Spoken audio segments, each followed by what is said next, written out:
Hi, I'm Annie Pullen, and I'm a home-educated filmmaker, and today I'm talking about framing.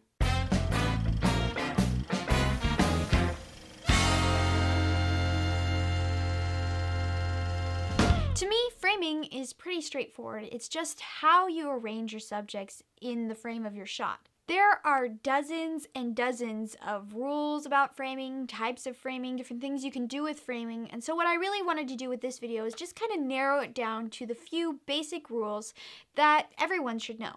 So the most common mistake I see with framing is cutting the top of people's heads off.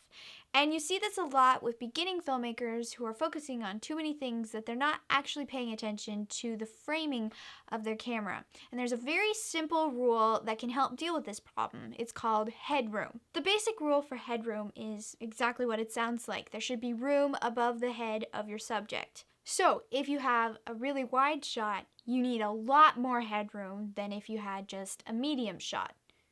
And if you have an extreme close-up shot, you really actually don't have any headroom. It's more like eye room, but you're still leaving a gap between the point of focus and the top of the frame. This makes the audience feel way more comfortable, like there's lots of room and they don't have to keep trying to see above the top of the frame. And it's really easy for you to do as well. All you have to do is watch the top of the frame. Make sure you're not actually cutting off anyone's head. Another reason that you might be cutting off the top of people's heads is if you, the director, are handling the camera. You have so many things to be focusing on. You have to be looking at the actors and their performances, making sure everyone's coming in on time, making sure you're moving the camera right. You can't quite focus on keeping the camera up and making sure you have that headroom. This can be easily solved by having someone else do your camera work for you. You can focus on the actors, they can focus on the framing. And while you're watching out for headroom, make sure not to do the opposite and cut off their chin. The second most common mistake I see in framing is people's faces squished up against the side of the frame. And this is really kind of uncomfortable for the audience to see because, again, it feels like they're not seeing everything, like it's really claustrophobic. Maybe that's a feeling you want, but most of the time it's not. To fix this, you need something called nose room, or also called lead room. Nose room is the idea that wherever the subject's nose is pointed, that's where you should have extra space. So as we have here, he's looking one way, and we obviously have lots of space. It feels open, we can kind of see the direction he's looking in. As opposed to this, where he's squished up against the side of the frame, you feel uncomfortable, like you're not seeing everything there is to be seen. Like headroom, it's just a matter of noticing that and moving the camera just a couple inches, and it's a much better shot. You don't notice good framing.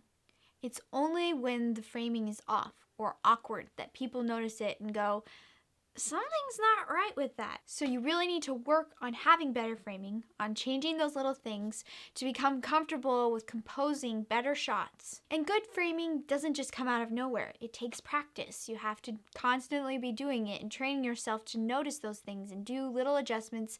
You have to teach yourself to compose better shots. And the best way to do that is to practice. So grab a camera, grab a sibling or anything else you can use as a subject, and start shooting. Well, that's it for this episode. I hope you've enjoyed watching it. If you'd like to follow along with the Home Grown Filmmaker series, then you can hit subscribe below. We love subscribers. If you'd like to learn more about Rogue Zohu Productions and what we do, we have a website, which is roguezohu.com. And if you'd like to leave a question or a comment, you can do that here on YouTube, on our Facebook page, or on our website. We read them all. I'm Annie Pulling, and thanks for watching. I don't know what I'm saying. Okay. The most common problem I see, gosh, I need water. Another reason that, I don't know, how would you explain that one? Yeah, nose room. Should I say more than that? But what would you call the bad version of it? So, grab a camera, find it.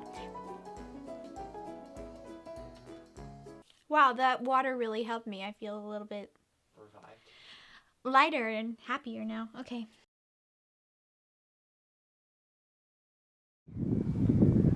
Where's my chicken?